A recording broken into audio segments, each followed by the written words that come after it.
Quem que opera a área técnica ali? Eu posso ficar lá.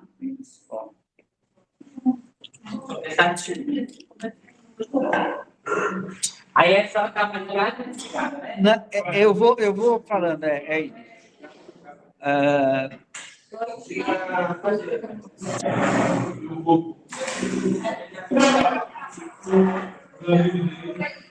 Bom dia, 29 de junho de 2023, disciplina História do Jornalismo, alunos do primeiro período da graduação em jornalismo da Universidade Federal do Espírito Santo.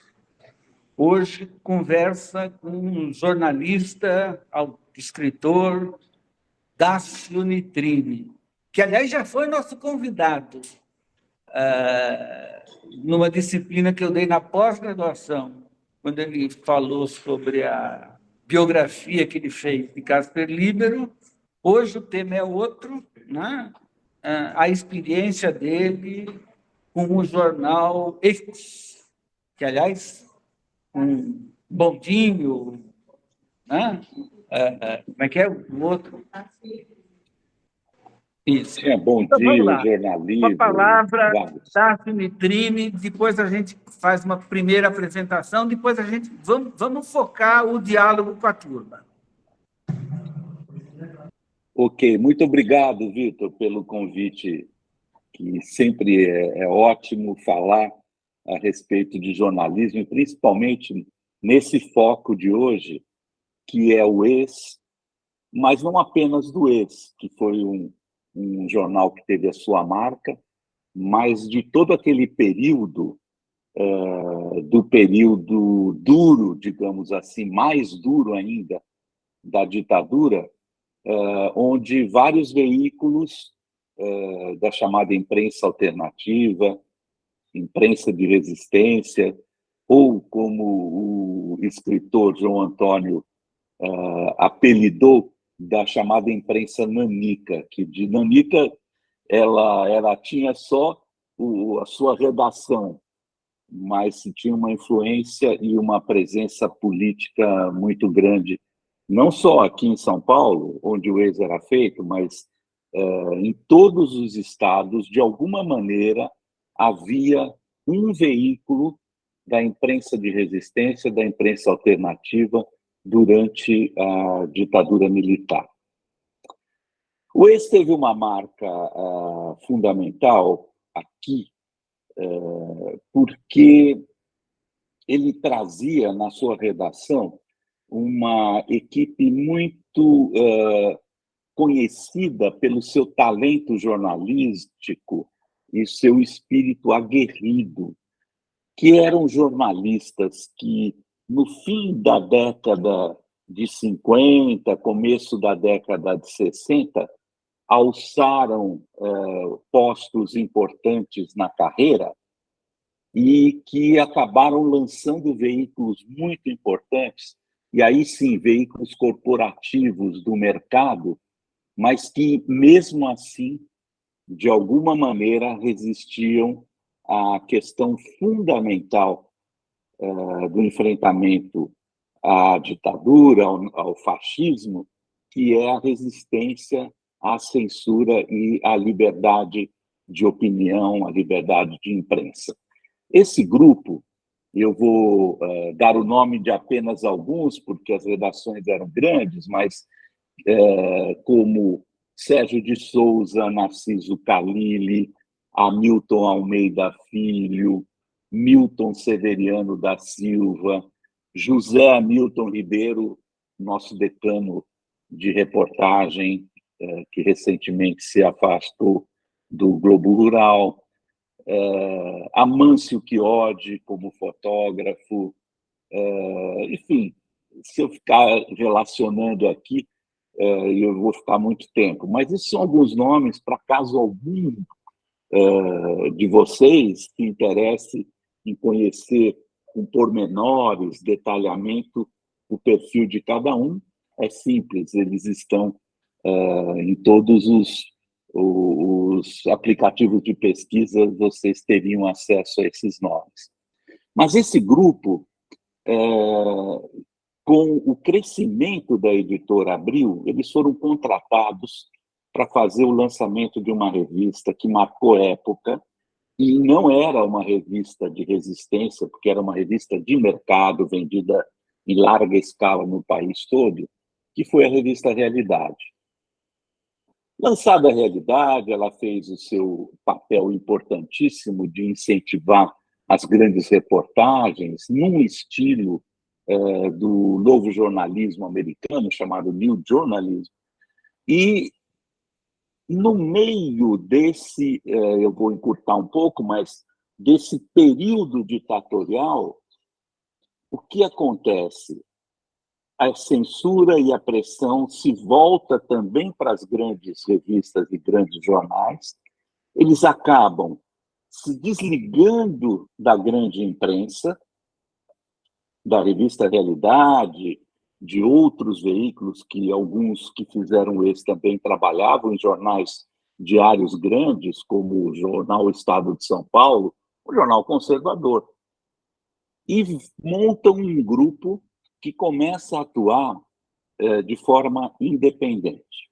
Ponto. Vou fazer um parênteses agora, que é para vocês tentarem. Eu sei que é difícil, porque o mundo mudou muito, o Brasil mudou muito, e estamos vivendo numa democracia onde podemos dizer tudo o que queremos.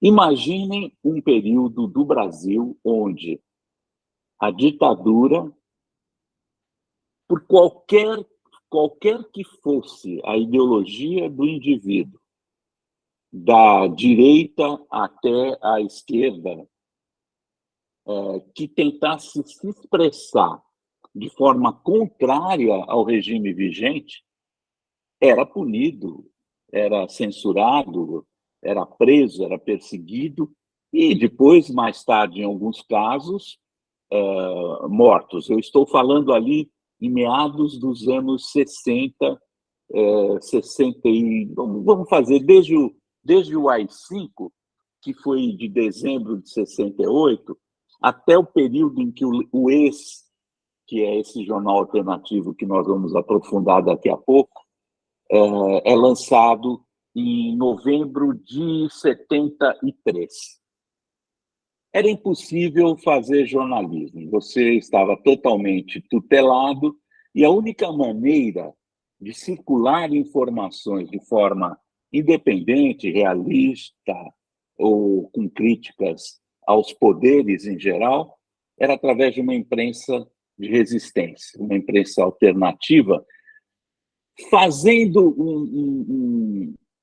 um paralelo, apenas uma metáfora, semelhante aos pasquins que resistiram ao império, na monarquia, e que eram os pasquins republicanos, etc. Tá? Esses grupos de jornalistas, e não só jornalistas, haviam intelectuais de outras áreas, se reuniam e faziam as suas publicações. O que acontece é que esse grupo, que vinha da Realidade, com um talento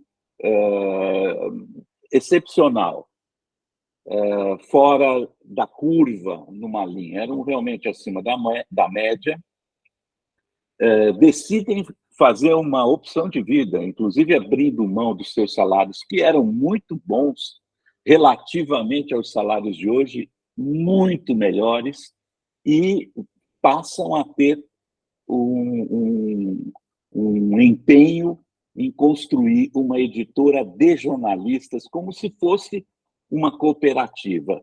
Obrigatoriamente, pela legislação, ela é obrigada a se organizar como uma empresa comum. Então, havia diretor, etc. Só que, na realidade, tudo funcionava como uma cooperativa, com muita liberdade, muito debate e discussão interna.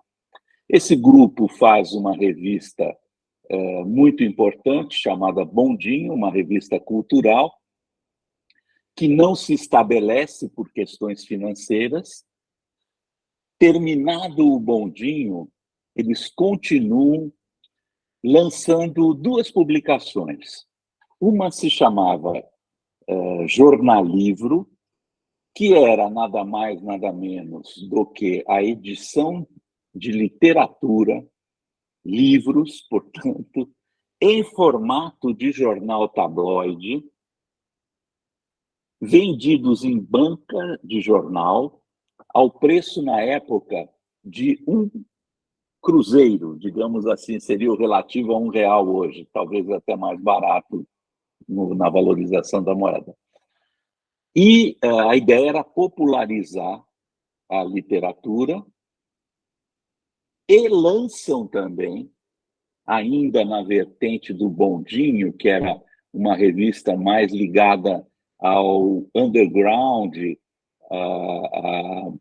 a New Left, chamada Nova Esquerda Americana, que era uma revista de quadrinhos para adultos, chamada O Grilo. Essa revista trouxe para o Brasil, eu tenho um exemplar aqui, não sei se a capa acaba aparecendo, mas para vocês terem uma ideia. Esse aqui é o último exemplar, eu tenho a coleção toda, mas o último que nos interessa aqui, porque vejam, aqui tem uma entrevista do Enfio, a última entrevista dele antes de se autoexilar nos Estados Unidos. Essa revista trazia, para vocês terem uma ideia, autores de quadrinhos super importantes naquele período e cederam para o os direitos autorais. Então, tinha Valentina, do Guido Crepax, que era um italiano, tínhamos que tem a entrevista do Enfio longa, que se vocês um dia tiverem curiosidade, vale a pena ver. Enfim, eram quadrinhos,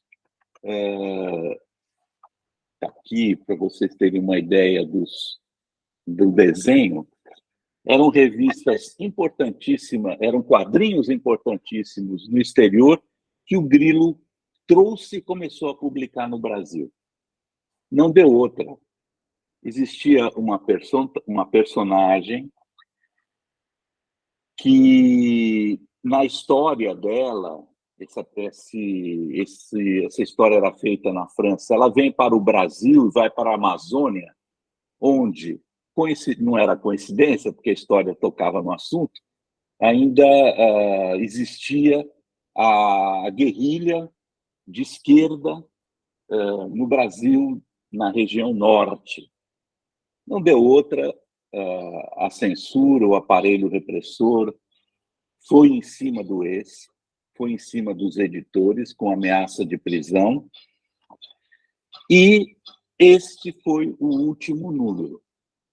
Mas, como nós sabíamos que ninguém ia abandonar o barco, já escrevemos como se fosse uma mensagem telegráfica.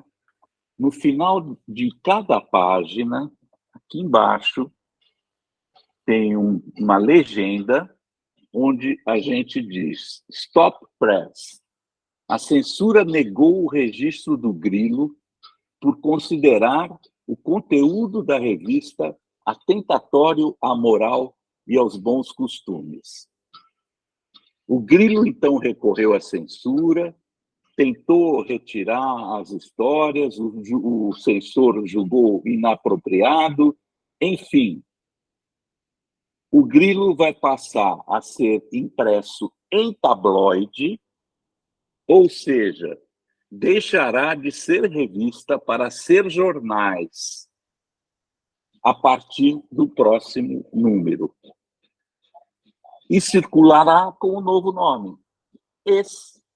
Então, o jornal Ex, na verdade, sai de uma revista de quadrinhos irreverente, contemporânea, crítica à sociedade, ao moralismo da época, crítica ao autoritarismo e ao fascismo, e se transforma na verdade, neste jornal.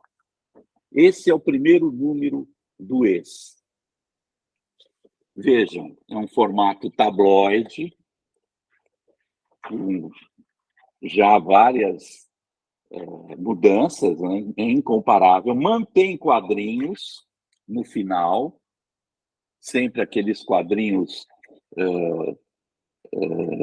digamos, irreverentes, tanto que essa sessão, fazendo um trocadilho com comics americano, essa sessão se chamava Comicus. E põe na capa, lembrem-se, eu falei há pouco que era uma censura absurda. A censura é absurda em todos os sentidos. E a maneira de falar e tentar escapar da censura era de um jeito metafórico. Então, decidimos colocar na capa do primeiro número, onde a gente anuncia que ano 1, número 1, novembro, jornal de texto, história em quadrinhos, fotos e cometas. Cometas era uma brincadeira, porque nessa época o cometa Halley ia passar pelo Brasil e o mundo hippie, o mundo da contracultura achava que os cometas interfeririam na vida, etc.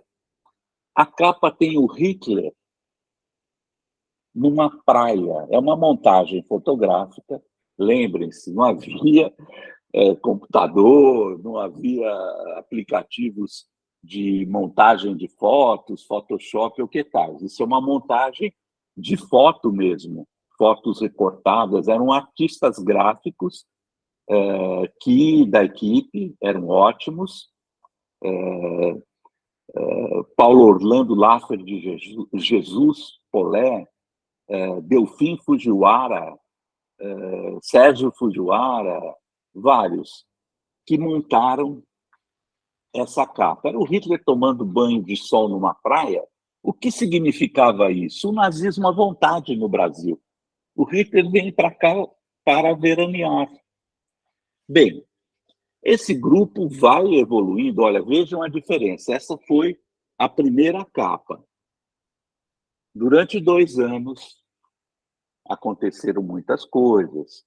O Ex é lançado, o AI-5 é feito na época do ditador Costa e Silva, em 68.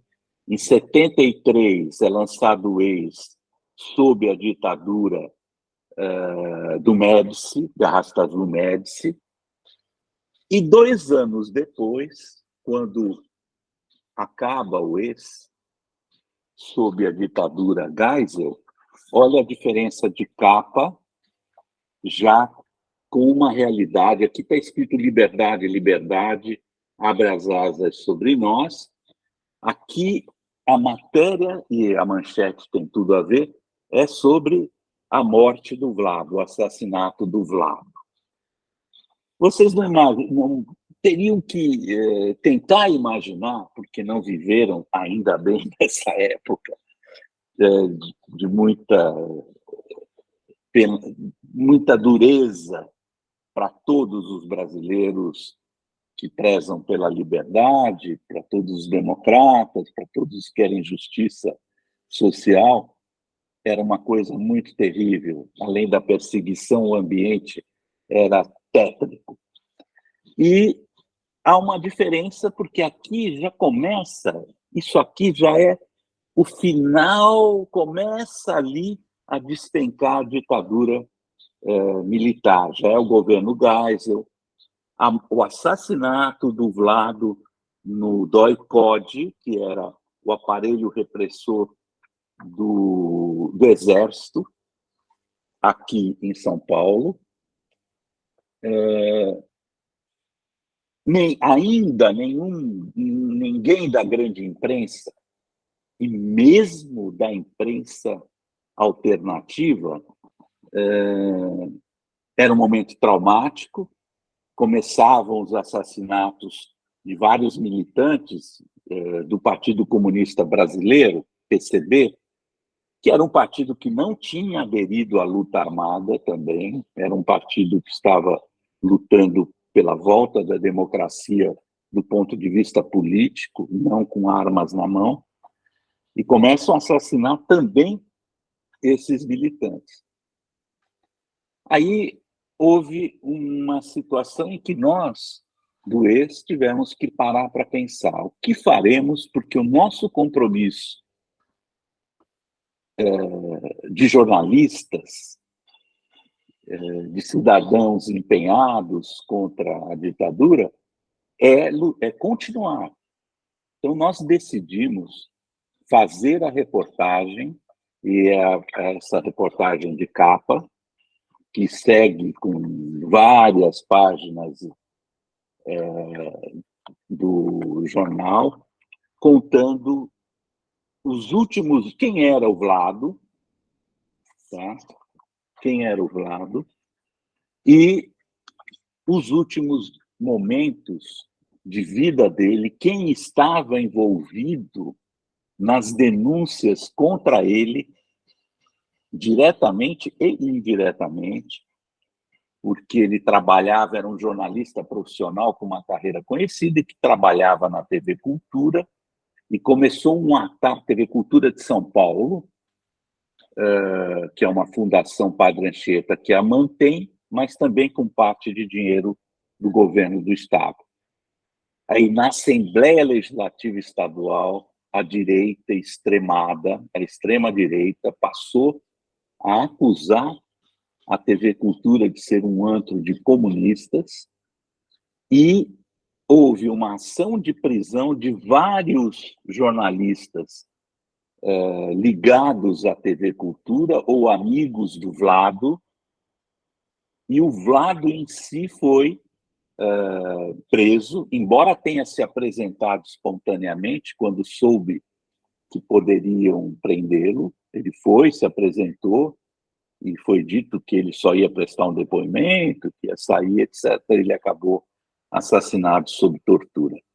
Então, a marca desse período e falando especificamente do ex, é esta, porque mesmo sem querer, eu até entendo, e sem querer fazer uma crítica aos nossos companheiros jornalistas, que na época, inclusive, fizeram apelos dramáticos para nós na redação, para não publicarmos essa reportagem, porque achavam que isso acirraria os ânimos, seria uma provocação às Forças Armadas, nós seríamos presos com risco de vida e se ampliaria a repressão em todos os pontos de oposição à ditadura.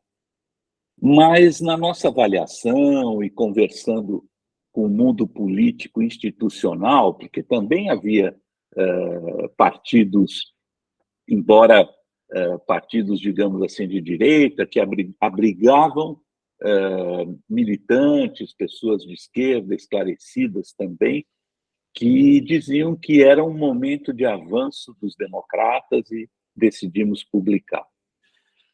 O que aconteceu? Assim que o jornal foi para as bancas, uma tiragem média do jornal, não se assustem, era pequena mesmo, de 12 mil exemplares, era o que saía e era distribuído por nós mesmos, com os nossos carros de banca em banca, não havia uma distribuidora responsável, desapareceu em horas. Todo mundo queria um exemplar quando foi para a banca.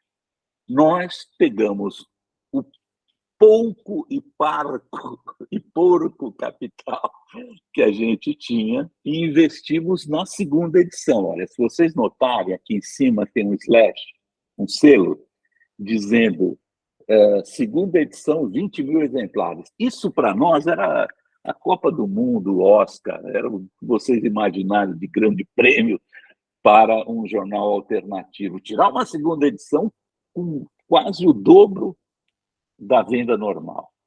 Bom, não deu outra, a polícia baixou, o DOPS da Polícia Federal, com delegados, investigadores, que a gente não sabe se eram militares ou não, porque era um período em que militares atuavam como polícia também, e ameaçou de morte a equipe.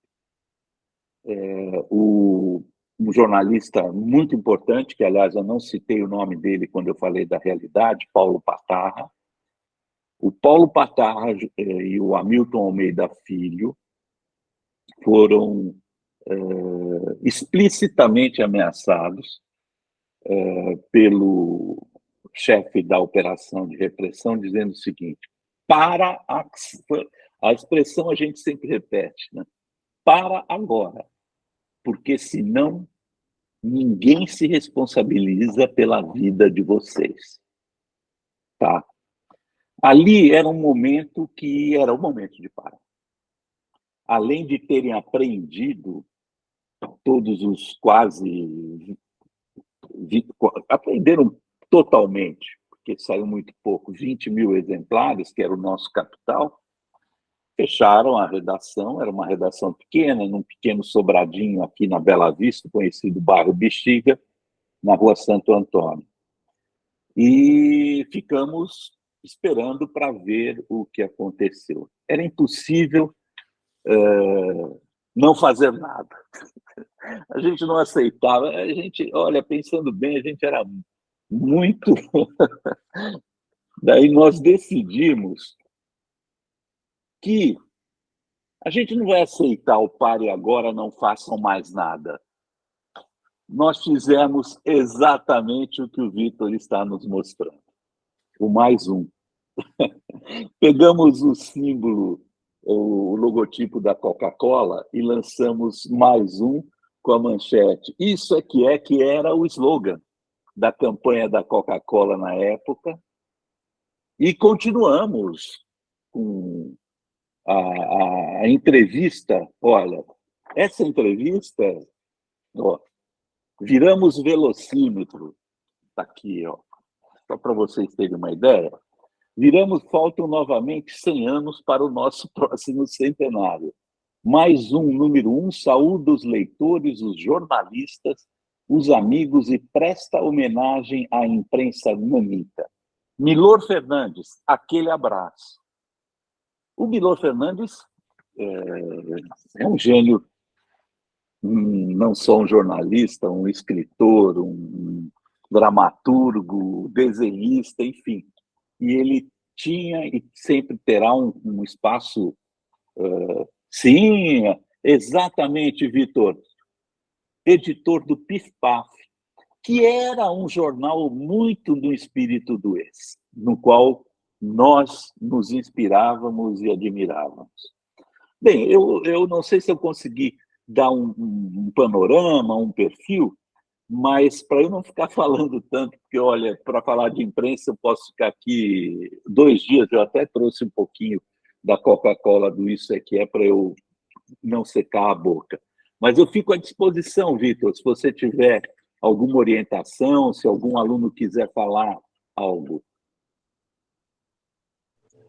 Perfeito. Bom, a área técnica funcionou direitinho, conseguimos desligar a caixa de som, né? Agora, e abrir o meu microfone aqui.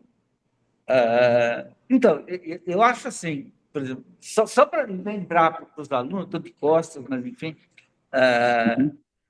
Paulo Patarra, em 68, o último mês antes do AI-5, mês do AI-5, mas na edição de Realidade de dezembro de 68, a capa é uma entrevista de Paulo Patarra com Luiz Carlos Prestes na clandestinidade.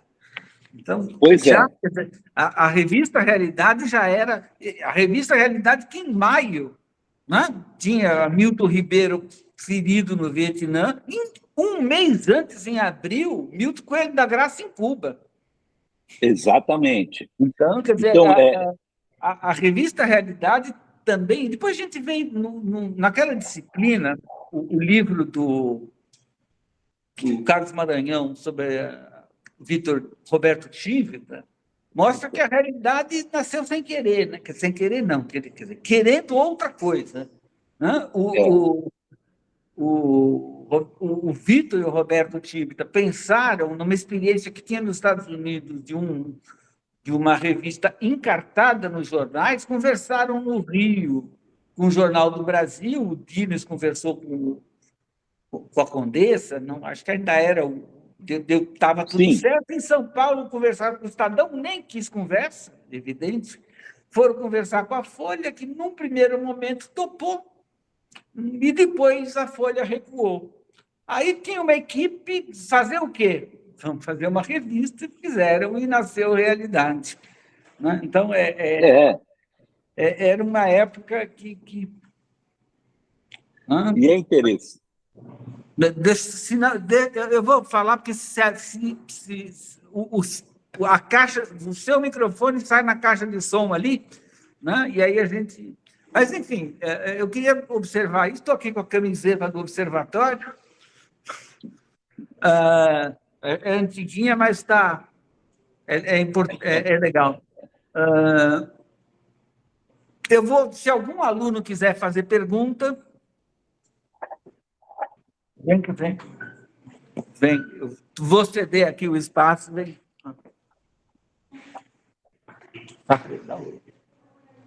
Alguém mais? Bom dia, tudo bom? Bom dia, como vai você? Qual é o seu nome? Meu nome é Matheus.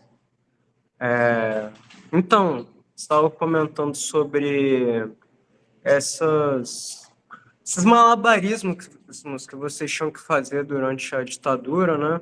E aí você estava comentando sobre um recurso que vocês usavam, que era o quadrinho. E hoje em dia, e o quadrinho, ele às vezes não é visto como uma forma política, né? Mas você tem muitos quadrinhos, tipo Maus, Persépolis, que tem um teor político muito forte. E aí eu sempre tive essa dúvida que é como que procurar fugir da censura influenciou na mídia hoje em dia, sabe? Então, tipo, as linguagens que ela criou, porque tem um lado ruim que é toda essa opressão que teve, mas teve esse lado de vocês tentarem se virar, né? Que foi um ponto que foi herdado, né? E aí, como é que isso aparece hoje em dia, sabe? Minha dúvida. Sim. Ok, olha, os quadrinhos, naquele período, que começam dos anos 60 em frente, que a gente chama dos quadrinhos underground, eram desenhados por artistas revolucionários, ou revolucionários do sistema econômico, ou revolucionários também das questões morais, numa época em que ainda não era tão difundida a luta antirracista, a luta pelos direitos iguais de gênero, de diversidades em geral. Então, tem um papa deles, que eu não sei se você alguma vez chegou a ler, mas ele está por aí, inclusive nas livrarias, tem agora editado livros com os quadrinhos dele, e você vai achar nos sebos as revistas antigas, um pouquinho mais caras, mas você pode pelo menos folhear se não conseguir comprar, que são os quadrinhos do Robert Crumb, que era, para o ex, a essência, o cerne da comunicação por quadrinho política. Isso influenciou toda uma geração de brasileiros. Se você pegar a Laerte, que naquela época era o Laerte, um garoto começando pré-adolescente, adolescente, com uma revistinha desenhada à mão chamada O Balão, que frequentava a nossa redação. Ou se você pegar Luiz G, enfim, todos os trabalhos. O traço da Rebordosa, não sei se vocês acompanharam todas as tiras delas, que eram do Rebordosa, que eram uma das personagens, era muito do Robert Crumb. Isso influenciou. De certa maneira, há um aspecto interessante, e se discute muito se é verdadeiro, de que, sob o tacão da repressão da ditadura, sob o fascismo ameaçador, houve um momento em que o mundo artístico brasileiro, para resistir e derrubar isso, teve um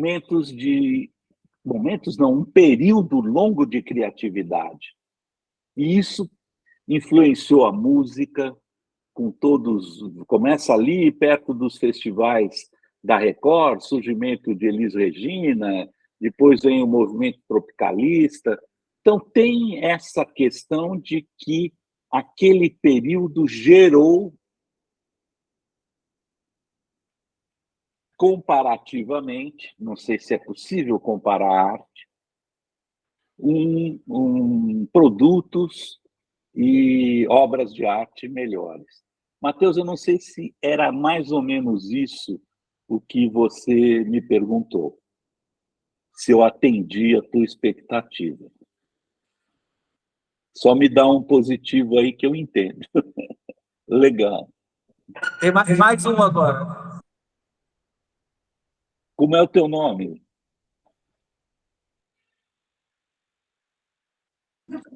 Aí, foi? É isso. Foi, estou te ouvindo. Bom dia, meu nome é Igor.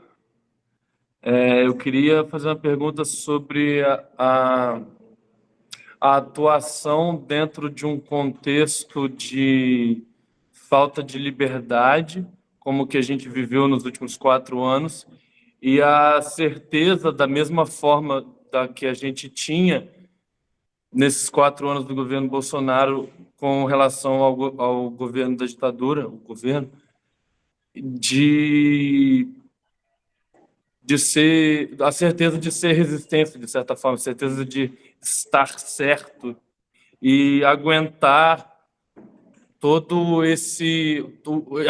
aguentar as ações do establishment sem enlouquecer, que o meu problema com o Bolsonaro era ver aquilo acontecer e ser o aceitável, ser o normal. Eu imagino como era na ditadura, que vocês sabiam de muito mais, era muito pior, ao mesmo tempo que era muito mais repressivo também.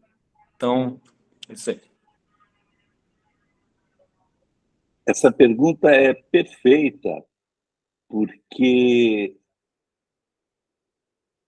o Bolsonaro representou e ainda representa, por isso a gente tem que estar muito alerta, esse espírito ditatorial. Comparativamente, do ponto de vista de comunicação, os instrumentos de censura do governo Bolsonaro atuavam sutilmente. Enquanto na ditadura você tinha lá o militar sentado e com a ordem militar, vai lá na redação, coloca o censor e não pode publicar absolutamente nada sobre isso. O censor ia lá, lia tudo antes, cortava, e na imprensa alternativa, que não se submetia à censura, ia em cana. No governo Bolsonaro, a atuação foi aparentemente legal. Eu estou falando aparentemente legal, porque vocês vão entender por quê. Já já eu vou me referir a isso. Porque ele atuava junto aos controles da comunicação corporativa.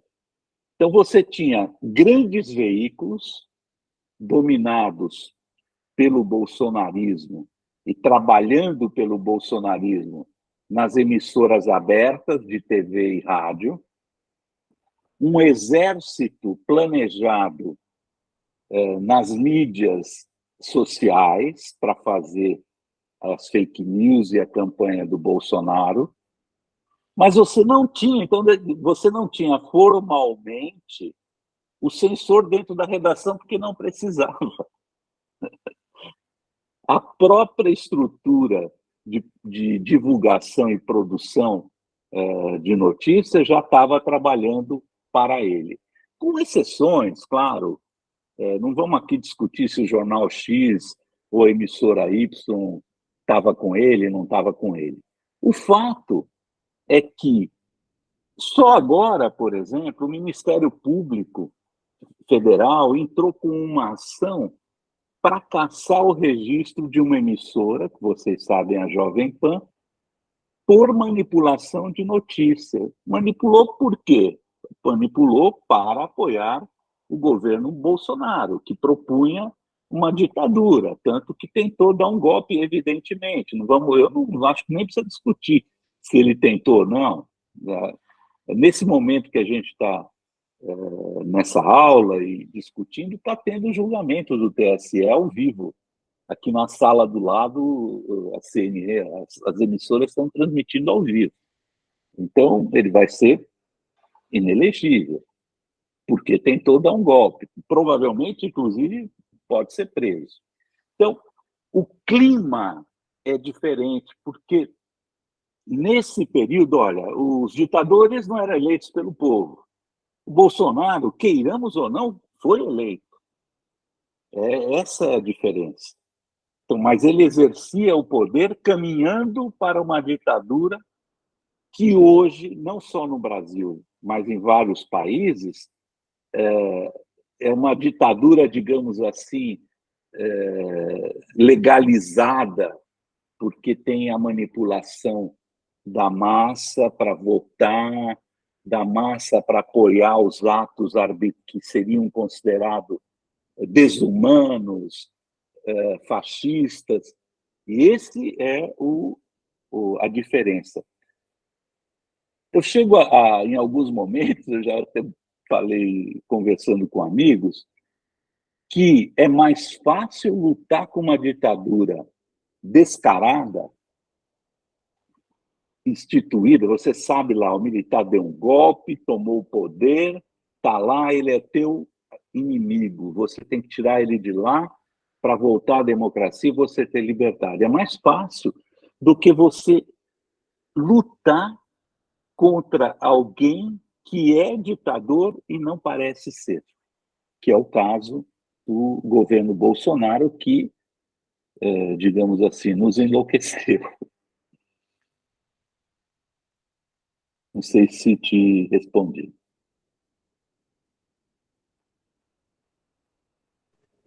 Não, excelente, a gente tem muitos assuntos para conversar. Tem mais alguém que quer perguntar? Estou com a... Não? Tem mais? Tem sim. Tem mais uma pergunta Que bom. aqui. E eu queria ter algumas coisas que eu quero falar, mas vamos lá. Deixa eu... Tudo bem. Oi, bom dia. Então, a Bom minha dia. dúvida é mais em questão da ditadura em si e na atualidade. Meu nome é Ana. Então, você acha que os vestígios da ditadura no jornalismo persistem até hoje? E se eles persistem, qual é o maior vestígio que a ditadura deixou no jornalismo atual? Olha, o grande vestígio é que a ditadura foi massacrante na destruição do conteúdo de inteligência e de criatividade que existia nas escolas públicas em geral no Brasil, tanto no ensino médio como, obviamente, no ensino universitário. E isso se refletiu na formação cultural da maioria dos intelectuais e jornalistas, porque a gente que não considera jornalista intelectual, e sim um técnico. Mas eu acho que tem um erro nisso. Acho que dentre os intelectuais, escritores, pensadores, etc., temos que colocar os jornalistas também, embora tenham técnicas jornalísticas para exercer esse perfil. Então, o que acontece? Eu acho que, sem nenhuma crítica a vocês, ou ao meu filho, que é um pouco mais velho do que vocês, houve uma perda de conhecimento amplo, humanista e de história geral do mundo, história do país, para a criação de uma consciência humanista e de defesa da justiça social. E isso acabou se refletindo no perfil dos jornalistas da geração pós-ditadura, naquele período, que foram trabalhar nas grandes redações. Agora, o período Bolsonaro, veja só, reacendeu essa indignação que estava desaparecendo.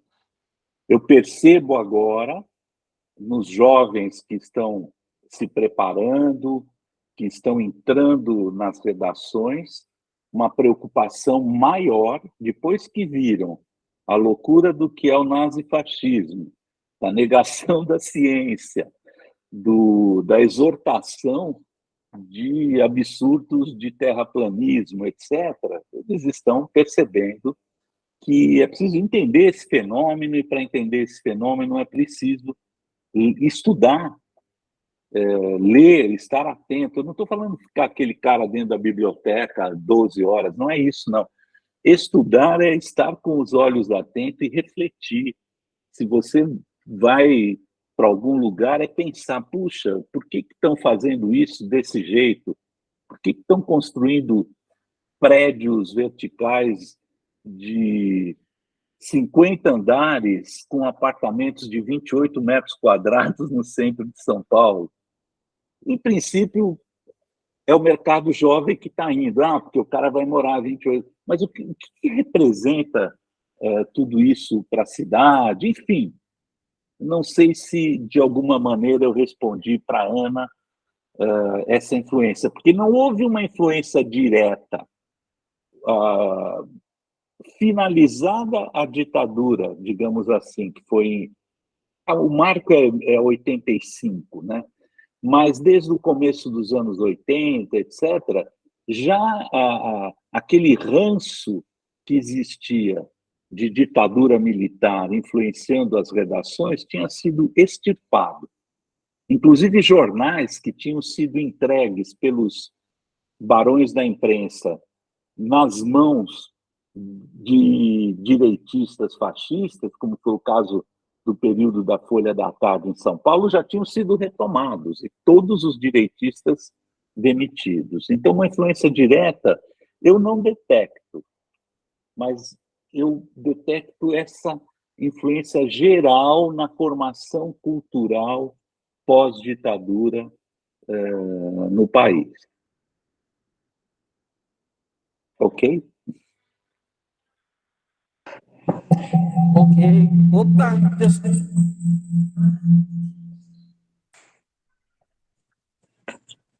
Ok, essa área técnica aqui, tinha um aluno aqui que precisou sair, eu estou fazendo a área técnica aqui e acolá.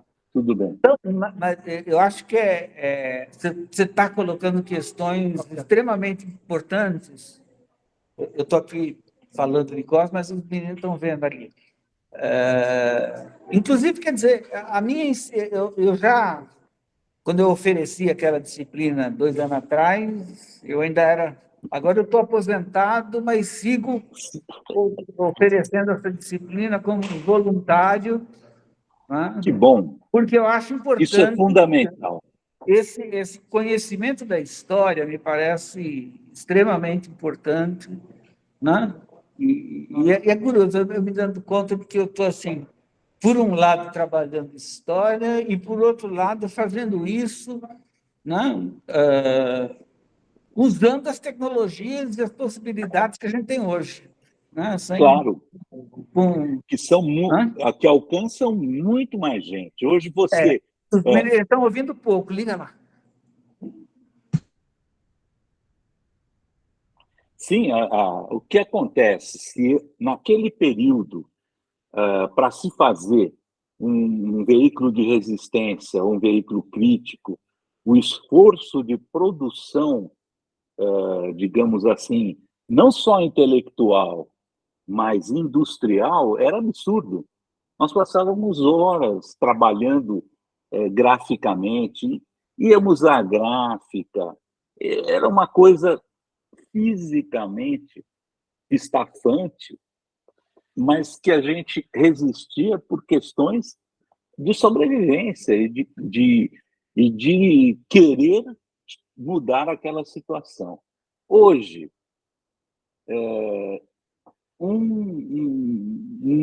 qualquer um de nós que tiver uma habilidade, que for para uma mídia digital, tem mais do que 20 mil leitores do que aquele período, falando dentro de sua casa, tomando um cafezinho e transmitindo, eu espero, os mesmos princípios que nós tínhamos e temos de evolução social. Então, está na mão de vocês aí, os alunos, trabalhar nesse caminho, montarem os seus podcasts, montarem as suas, os seus posts do TikTok, que eu acompanho e tenho também. Enfim, tem uma facilidade maior de falar para muito mais gente de maneira muito mais fácil. Obrigado, Vitor. Pode ir em frente. Olha essa imagem aqui. Que legal. Hã? Que bom. Tá vendo? É emocionante, Tá, emocionante. nossa área técnica aí tá lendo a edição 16. Olha, Volta. Olha, para quem se interessar, tem um livro, está aqui, ó. Esse livro se chama De Realidade a Caros Amigos. A Turma do Ex, Imprensa Alternativa e Seu Legado. Esse livro é da Dalva Silveira, é um trabalho dela, já foi lançado há uns 3 anos, que, de certa maneira, está aqui do ponto de vista acadêmico, porque isso daqui era uma tese que foi transformada em livro, com o detalhamento preciso da academia, digamos assim, a história desse grupo que a gente conversou agora. Nossa, eu não sabia disso, né? Nossa, eu vou chegando em casa, eu já vou encomendar o livro. Vale a pena. Porque, nossa, eu estou super interessado. Né? E é eu curioso, apoiei bastante. Porque eu vejo que no campo das ciências sociais, né, a gente tem uma pesquisa interessante, embora meus colegas que trabalham no jornalismo, pesquisa em jornalismo, né, tenham um olhar mais difícil. Tanto que aquela disciplina que eu organizei 2 anos atrás, basicamente foi um incômodo, né, por conta de ver uma produção que eu considero, tanto que o nome da disciplina é pesquisa histórica, realizada por jornalistas sobre a imprensa, né? E recentemente eu mostrei, o seu livro ganhou uma resenha de um aluno da disciplina, mas só. Quer dizer, então, a gente é curioso como no campo das ciências humanas, das ciências sociais, a gente vê alguma produção que estuda isso, e no campo específico da sub-área do jornalismo, do campo da comunicação, eu me sinto, às vezes, muito, muito solitário. Mas, enfim, mas, independente disso, a gente está aí na luta, na briga, na defesa da coisa, porque é assim mesmo que a gente caminha. Né? E é muita alegria ver ali a nossa a nossa área técnica, lendo a matéria da morte do Vlado publicada, que é curioso, eu não sabia, assim, ou pelo menos não tinha, das pressões, né, que vocês sofreram internamente de colegas em relação a essa edição da morte do Vlado. Porque, de fato, era um momento, quer dizer, e é curioso, vale observar, eu estou falando aqui, vendo que minha voz está, minha imagem está lá vale observar que fazia sentido esses alertas de tome cuidado, não faça isso, né? Tanto que arrebentou na primeira edição e a segunda edição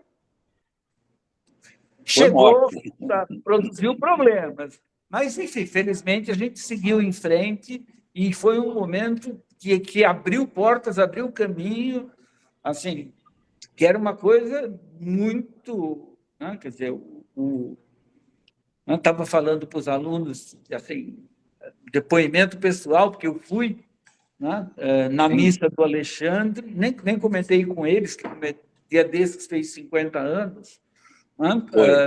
Fui no show do Gil, lá na Poli, que está gravado em áudio, está postado agora, foi Laís Abramo que gravou, eu estava com um amigo do...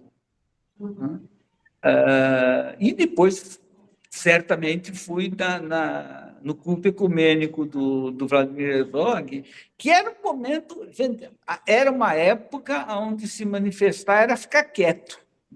Aquela missa foi um silêncio mais, né, ensurdecedor.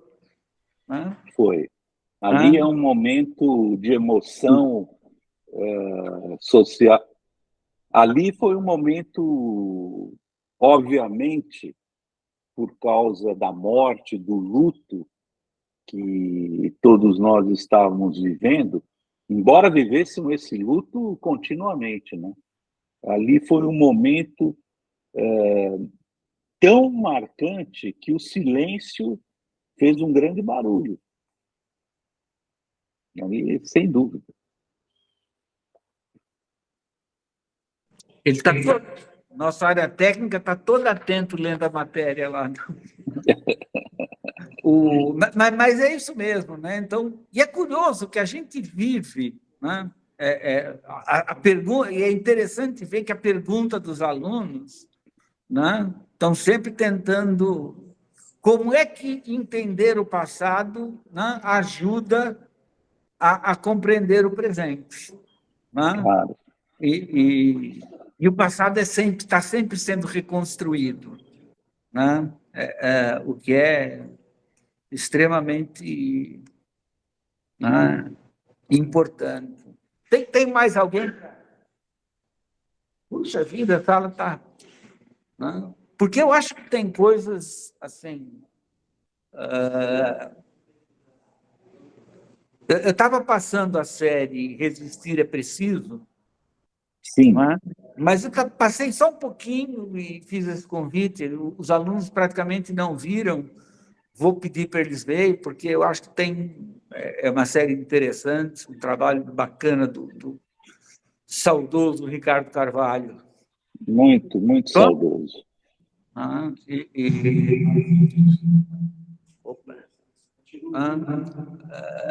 Que observa, enfim, porque faz um levantamento muito, muito amplo, embora aquilo ali é curioso, que eu vejo os alunos com certa dificuldade. Né? Quer dizer, por exemplo, algumas coisas, por exemplo, a José Luiz Del Roio, que fala da coisa, algumas coisas parecem incompreensíveis, mas, no geral, a série é muito boa, muito interessante, ajuda muito a ter um panorama, e como eu tenho aqui, é curioso, porque eu doei para a biblioteca da UFES, eu tinha coleções inteiras do Opinião, né? Muito Pasquim, muito assim, Movimento, eu doei para a biblioteca, eu migrei para o Espírito Santo aqui em 82, migrei doei em 89, porque não ia aguentar mais 2 viagens de caminhão, porque eu voltei para São Paulo para fazer mestrado, depois ia voltar para Vitória, doei para a biblioteca, está encadernado na seção de coleções especiais, e é interessante ver os alunos com interesse em ver isso.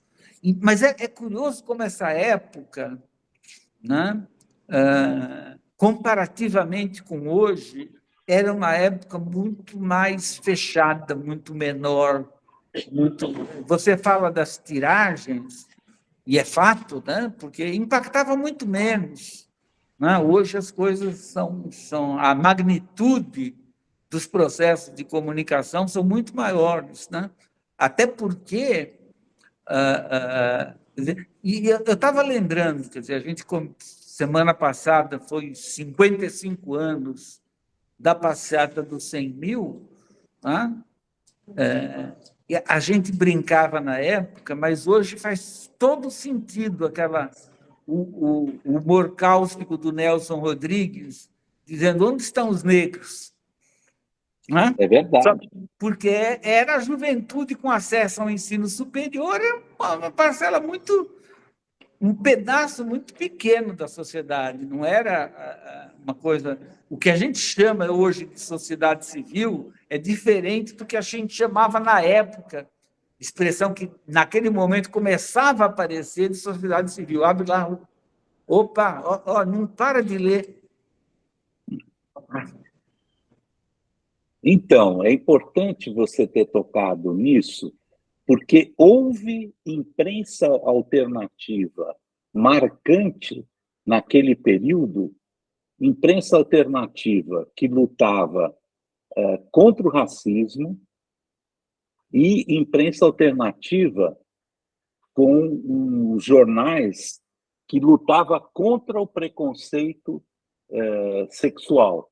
Então, nós tínhamos um jornal que circulava muito, chamado Lampião, que era um jornal feito por um grupo de gays assumidos publicamente, fazendo a defesa da luta contra o preconceito. E tínhamos centralizado no Versus, um jornal que o Marcus Fireman saiu do ex e montou, centralizado ali a defesa do movimento negro unificado, que foi um movimento muito importante que ia para as ruas, onde os negros lutavam contra o racismo e escreviam, faziam as suas publicações. É interessante porque, embora isso não era predominante, mas já existiam esses embriões no começo dos anos 70 na imprensa. Exatamente. O Marcos Fireman no Versus, Brasil Mulher e Nós Mulheres, as duas vertentes do feminismo, o início desse feminismo mais contemporâneo. Né? Até porque, é curioso, eu trouxe aqui para os meninos, eu tenho aqui comigo, eu trouxe aqui também O Homem do Povo, Oswald de Andrade e Patrícia Galvão, aquela edição facsimilar, publicada em 84, estou com ela aqui, porque foi citada no primeiro, né? E então a gente já tem, mas essa nova vertente de feminismo que foi aparecer, também aparecia nos dois lados, né? Quer dizer, o lado me fugiu, Terezinha Zerbini, muito mais focada na anistia, que era mulher de preso político, e o lado das feministas, né? Que viriam a ser assim, a raiz do movimento feminista que a gente tem hoje. Né? São questões extremamente importantes, e era uma imprensa, né? Que, com todas as dificuldades, né? Muito viva, trazia questões. Eu queria até falar, estou falando de costas para a turma, mas eles estão me vendo ali, né? a gente teve aqui no Espírito Santo, né, um jornal alternativo importante, né, Oposição, que circulou de 76 a 79 e trouxe questões extremamente desconhecidas aqui sobre... É curioso, o número 1 do Posição circulou em 76, já depois o ex já era esse, né? Trazia matérias sobre o que viriam a ser sem terra, o que viriam a ser sem teto, falando do BNH, dos problemas de moradia, dos problemas de acesso à terra, a chegada dos grandes projetos, né? Um deles, Aracruz. Não sei se você viu o relatório, eu posso mandar, quero até dar para a turma. Eu estava me referindo ao relatório que foi publicado esse mês, né, da equipe da Unifesp, que fez a história da participação das empresas, né, no apoio à repressão. Né? Então, tem um trabalho da Aracruz e tem um trabalho coordenado por uma colega lá do Rio de Janeiro, Ana Paula Goulart, com participação de outros, inclusive Joelle Ruchu, que participou daquela disciplina como ouvinte, que fez o capítulo da Folha. Né? Sim, A Folha teve uma colaboração muito importante muito com a forte. repressão, cedendo seus carros, cedendo... E é curioso, porque era quase esquizofrenia. Né? Assim, a partir do momento, a partir de 75, né, a Folha continuava colaborando com a repressão, né? Por outro lado, foi um momento que Cláudio Abramo pôde conduzir a Folha, trouxe Alberto Dines, Clóvis Rosa, montou uma equipe grande. Quer dizer, essa é uma outra, estou aqui falando alto para os alunos ver, conversando um pouco, porque esse período da Folha, que é curto, 75, 77, porque se encerra com a crise do Silvio Frota, né? Foi uma Folha muito rica. Né? Eu chamo de os primeiros 1000 dias. O Carlos Eduardo foi falar dos 1000 dias, que vem lá de 84, mas teve esse 1000 dias do Carlos Eduardo encerra, né, aquela experiência da Folha de basicamente 75, 77, quando Dines já cria as colunas Jornal dos Jornais, aparece a grandes reportagens. A Folha foi da grande imprensa, foi quem melhor cobriu a morte do Vladimir Herzog. Melhor que o Estadão, melhor que o Globo, melhor que... Né? A mesma Folha que colaborava com a repressão, né, reportava, né, era esquizofrênico, mas era a cabeça do velho Frias. Né? Pensei aqui, fiz aqui um pouco de pensando alto. Né? Posso falar, né? Então, a Folha ainda é um caso a ser estudado, porque eu que trabalhei lá no começo de 80 até 88, e peguei, portanto, uma fase muito rica, muito importante da Folha, que foi toda a campanha das diretas e tudo mais, uma fase áurea da Folha, onde, só para as pessoas terem uma ideia hoje, principalmente os alunos, a Folha aos domingos tirava 1,5 milhão de exemplares. Durante a semana era 650 mil exemplares. Hoje, esses números são, comparados, são absurdamente maiores. Mas o que eu acho é que há uma tese que circula dentro da Folha e que, de certa maneira, é para amenizar o papel do seu Otávio Frias de Oliveira, o pai, é de que eram 2 sócios e que o Caldeira, Carlos Caldeira Filho, que era sócio do senhor Otávio Frias Filho, Otávio Frias de Oliveira, o pai, tinha uma posição radicalizada à direita.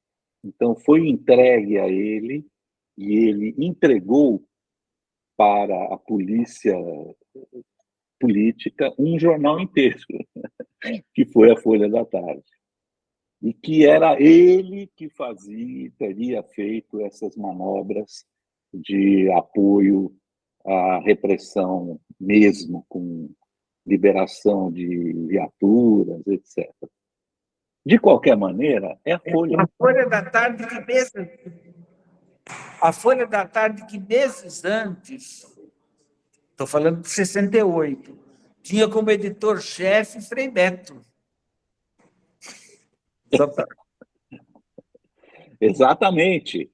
Como ela estava com uma redação, digamos assim, aguerrida e mais à esquerda, eles mudaram toda a redação. E mais, contrataram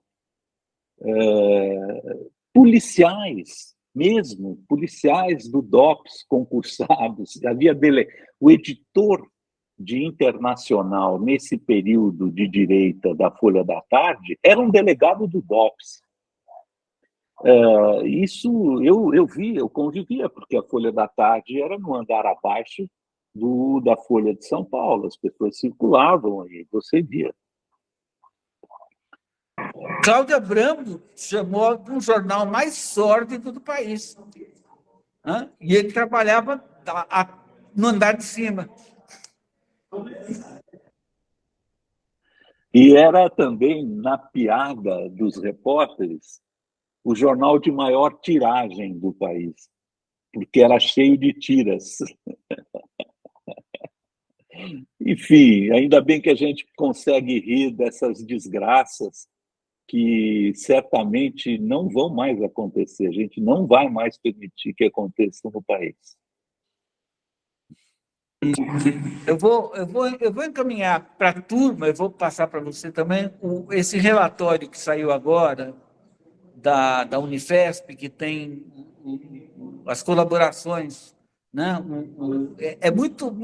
Aparecem algumas coisas novas em relação ao que já se sabia sobre a colaboração da Folha, né? Inclusive que assim, tinha o Otávio Frias Filho, eles chegaram a morar no prédio da Folha e tinham seguranças, eram agentes do DOPS, do DOI-CODE, que faziam segurança, que eram os motoristas dos filhos do velho Frias. Então, esse relatório que saiu agora, né, desmente qualquer ideia de que foi assim, Carlos Caldeira, pressão do Carlos Caldeira ou coisa assim. Não, foi o velho Frias, tanto que ele aceitou, os filhos viviam assim, e era uma coisa esquizofrênica, porque, né, enfim, é um fenômeno extremamente complexo a compreensão desse período, que eu acho que ainda merece mais e mais estudos, e bom saber. Fico muito feliz em ver que uma tese, imagino que seja da USP ou da PUC, né, tenha trabalhado essa equipe que é extremamente rica, né? E teve assim, vida longa, né? Quer dizer, entre realidade, né, onde apareceu até Caros Amigos, é uma trajetória de quase 40 anos, não é isso? É verdade. É verdade, e isso se deve muito também ao Sérgio de Souza. Ele era um jornalista altamente capacitado, competente e discreto. Então, fala-se até pouco do nome dele, diante da importância que ele tem na construção do arcabouço e do pensamento do jornalismo brasileiro. Influencia até hoje.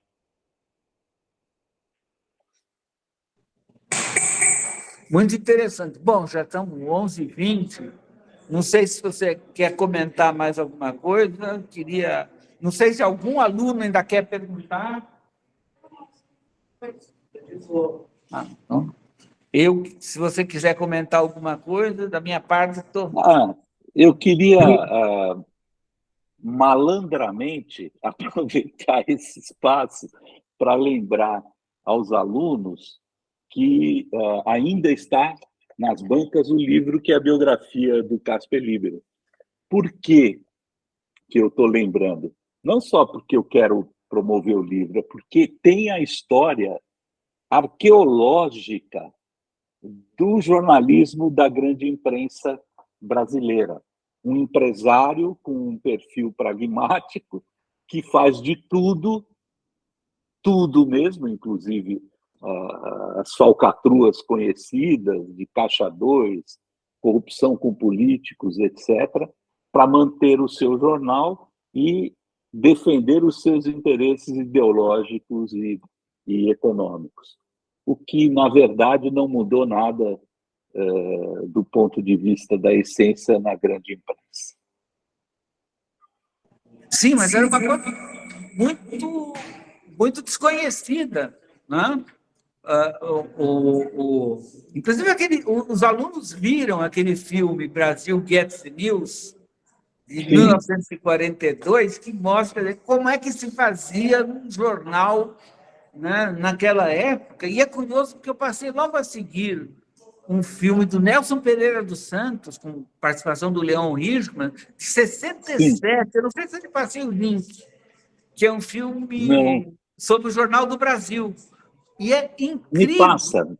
Assim, é incrível como esse filme, os dois filmes de 10 minutos, assim, um tempo muito semelhante, e é incrível como de 42 a 67, assim, do ponto de vista tecnológico, a mudança foi quase nada.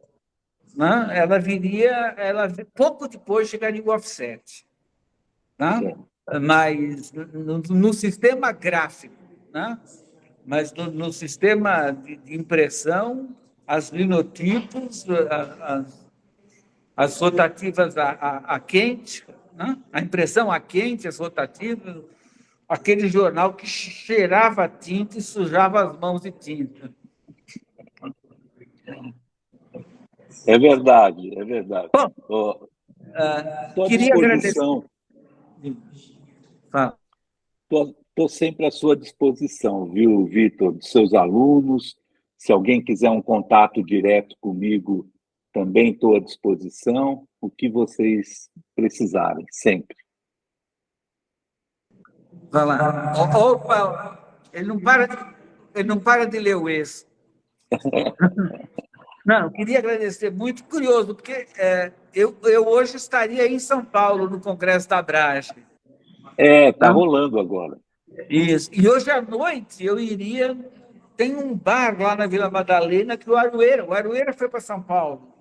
Vai tocar num bar hoje à noite. Estou recomendando. Sim. Depois eu posso passar algo. Tá, legal. Tem muita coisa assim. Bom, muito obrigado. Foi muito interessante. A turma está gostando demais dessas conversas. Eu também estou achando muito interessante poder conversar com alunos, agora alunos de graduação, alunos que nasceram já no século XXI. A turma toda já é nascida aqui nesse século, meninos de 18, 19 anos. É muito legal. Muito obrigado. Eu vou encerrar ali a gravação e estou aqui agradecendo. Obrigado, viu?